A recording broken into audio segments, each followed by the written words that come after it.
If you're looking to spend some pretty big money on a mid-sized boutique amplifier, I think I've possibly got 4 of the ones that you're most likely to be interested in here. That's the 2-Rock Classic Reverb Signature. I've got the 40-watt version, 40 and 20. The Matchless HC30, I've got the one with reverb. And the Rift Ainsley Lister, which I've got the combo amp version. That's a 35-watt EL34 Marshall-ish type amp with reverb.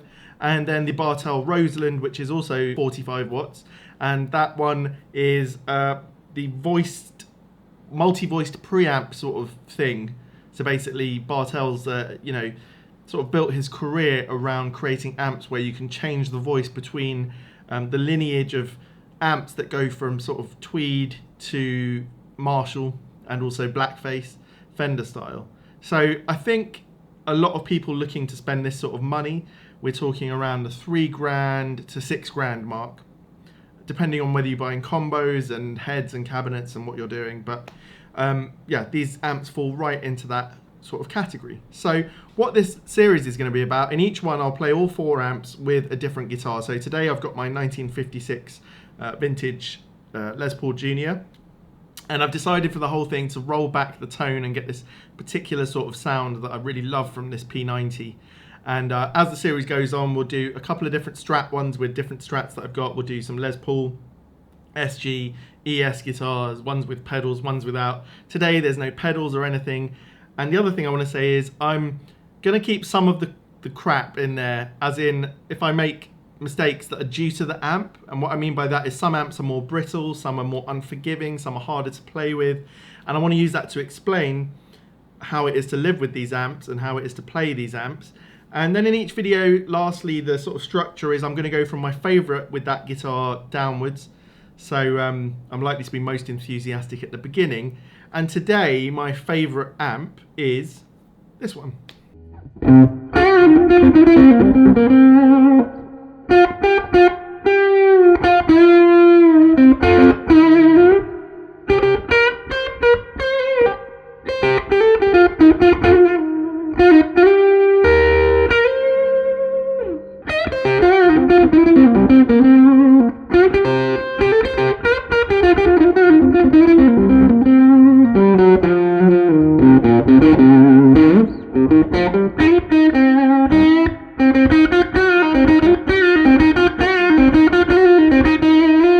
Now, I truly don't think the same amp is going to come out on top each time, but if you've been on my channel much before, you know that the Rift Ainsley Lister is absolutely one of my favourite amps that I've ever had, ever played.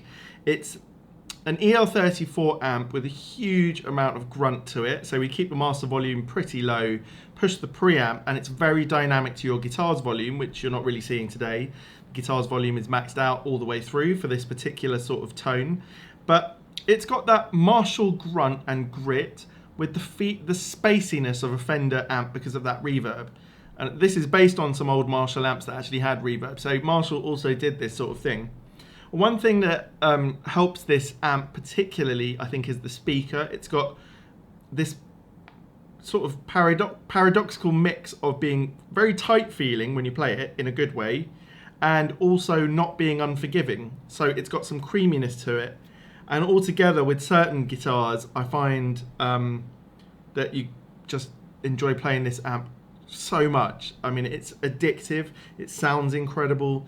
It could be used much more quietly than this. The master volume is fantastic. It can be used much more loudly. You can have extension cabinets. With this particular style of sound that I wanted today, this rolled off, muted, almost as if I've got a fuzz pedal on as well with this P90. It was just a joy to play. I think I ended up having 90 seconds worth of playing clips here, and I recorded about 30 minutes. I just couldn't stop playing, and I've cut it down. And compared to all the other amps here today, I made the least amount of mistakes with this amp because it does feel more forgiving. It's got a bit more sustain. Yeah. You're going to hear in future videos with Strats that, for example, it can do the big clean thing as well. And with Les Pauls, you're going to hear it can do the massive rock thing, but it's great for blues. It's great for that Hendrix style of clean, you know what I mean? And it's also great for this bluesy and rock stuff. And yeah, today this was by far my favorite amp to play.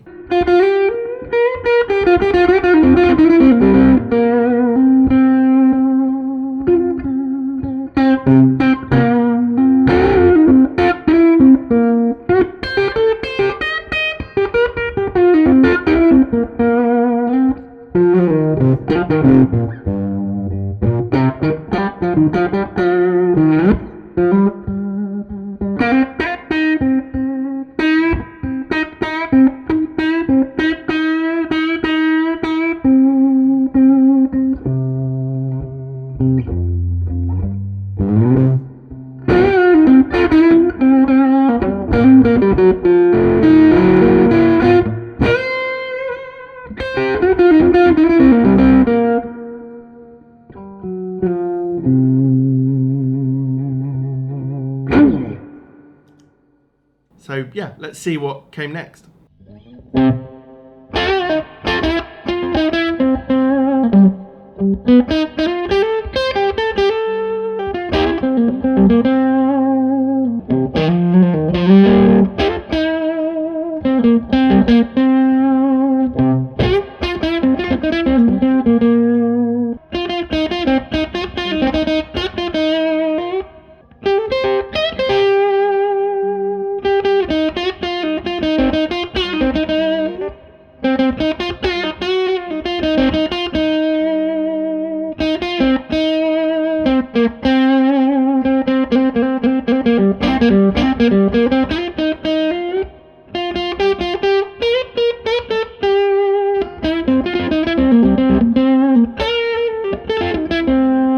So the Matchless HC30 is an astonishingly good amp.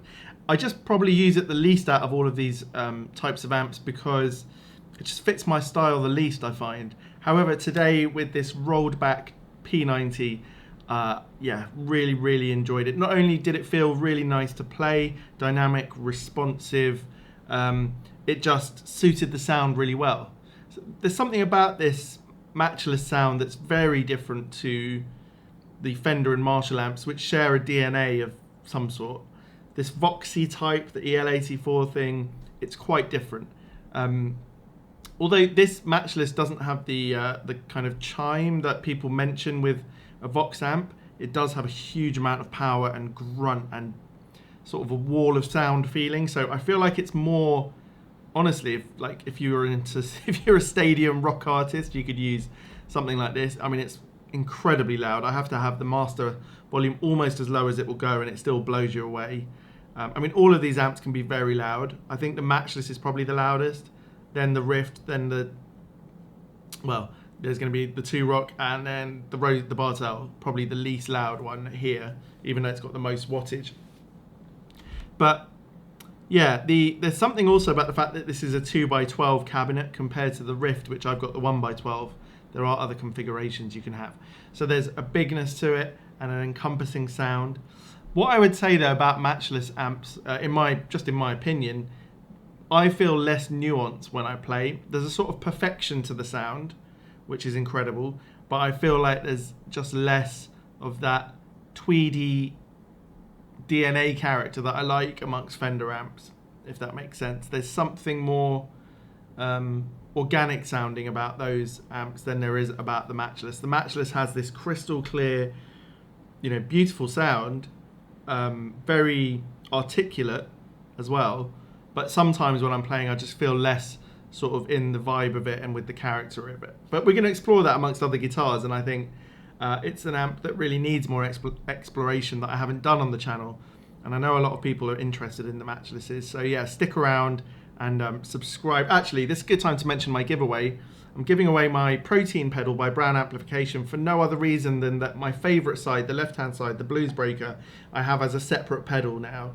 So I don't need this anymore. I didn't tend to use this side, which is the Nobels ODR1 type of sound. They work really well together as well. But if you want to be in the giveaway for this, subscribe to the channel, make a comment, and then anywhere in the world, I'll pick a name out of the hat, as I have done several times before, when I hit 7,500 subs. Yeah, let's hear a bit more of that Matchless.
Okay, let's hear the next one, the Bartel Roseland.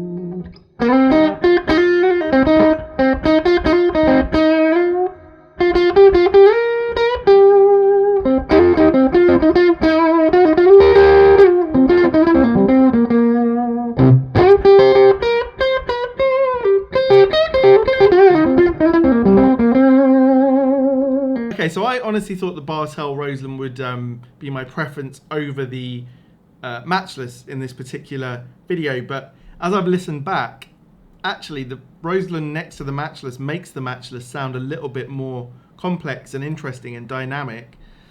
And I think it's something to do with the type of guitar, the way I'm playing it with the tone rolled back and everything. It's not giving the Bartel everything it needs and expects, I think. And in this case, the Matchless really, I find that, you know, if I put the Rift here and the Matchless here, then number 3, the Bartel, is a fair bit down in terms of enjoyability to play and the impression that the sound gives over. It still sounds, I think it still suits the style of what I'm trying to do, so I'm happy with it as an amp.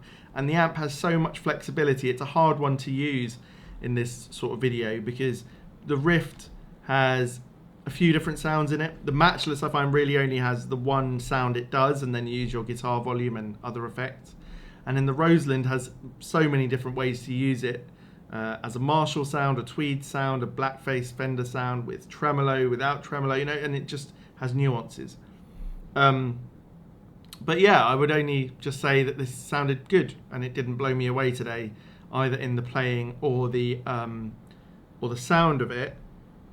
So yeah, if you only play a vintage Les Paul Jr. with the tone rolled back to about 3, then I pick from one of the first 2. I'm starting with quite a niche case of guitars here, but just to kick off this series, I thought it was a fun one to do, and don't often see this guitar on the channel, so it was fun for me to use today. Let's hear a bit more of the Bartel, see if there's something more interesting going to come out of it.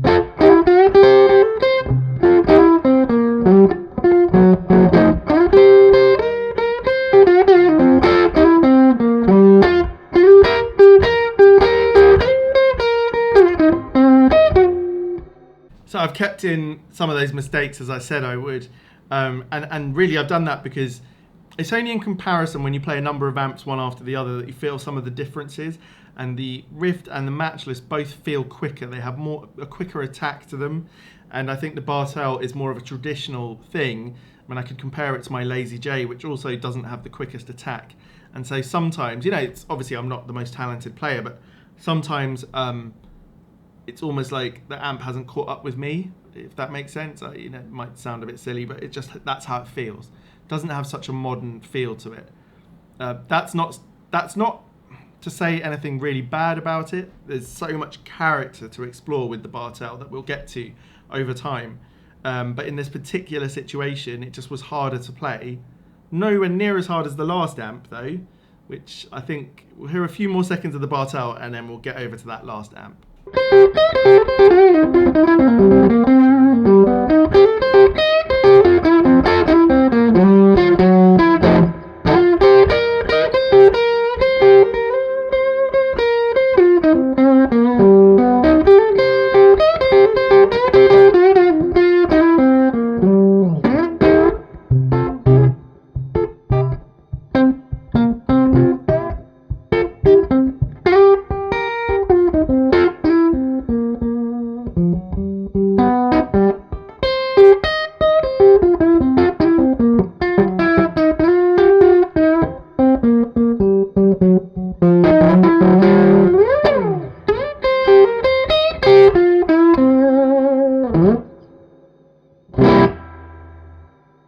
Okay, well, this might be a surprise, but if I thought the Rift was here and the Matchless was here and the Roseland was here, then I really just today, this last amp didn't do it for me. That's the Two Rock Classic Reverb. Yeah, let's hear what it sounded like.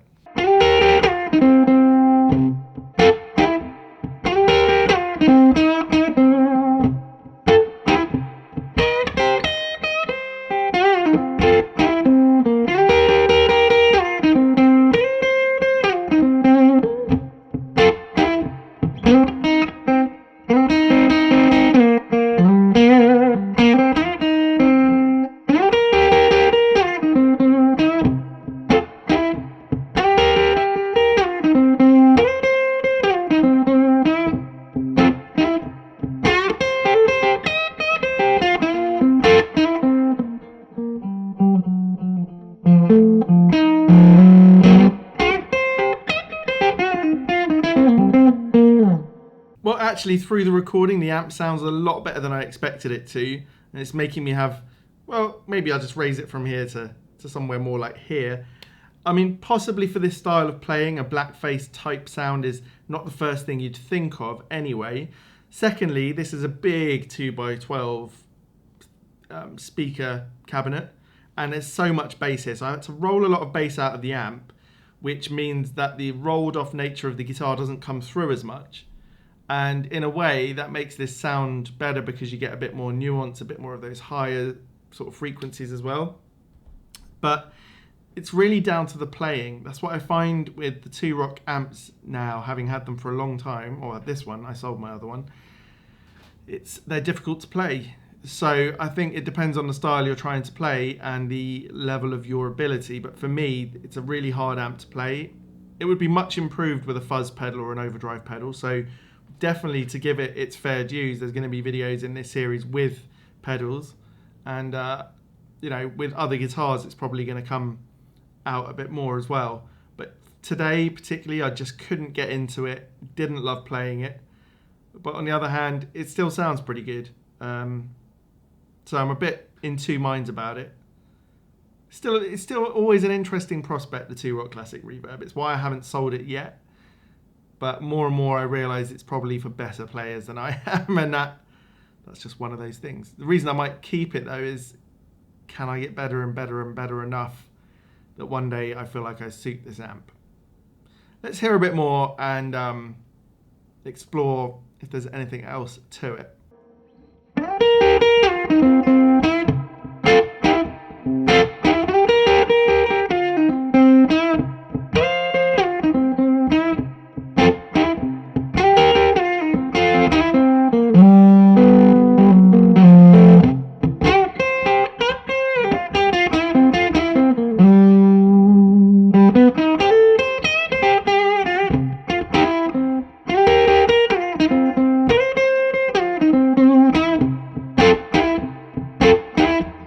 I can see it now in the comments that people are going to say, I thought the Two Rock sounds better than the others. Actually, it's such a different sounding amp that sort of other three amps could almost go closer together. They've got a bit more sustain, more sort of that harmonic furry edge that I often talk about, and this one has that more stiff sounding blackface Fender sound. Of course it does, that's what it's based on. And so it stands alone separately from the other three as being pretty different. As I said, going forward, I think it's important for me to probably drop a pedal into every video because the Two Rock is a great pedal platform. Yeah, maybe I should have done that in this one, but I haven't, I'm afraid, and I've run out of time. But I hope you found this interesting as a start to this series. And if you're looking to buy what is a pretty expensive thing, you know, these boutique amps, then you'll probably find this series interesting. If anything, it might discount all of them, or you might find that one runs away with it over the next few weeks as we hear more and more. So yeah, I hope you enjoy it. Please subscribe to the channel, and I'll see you on the next one.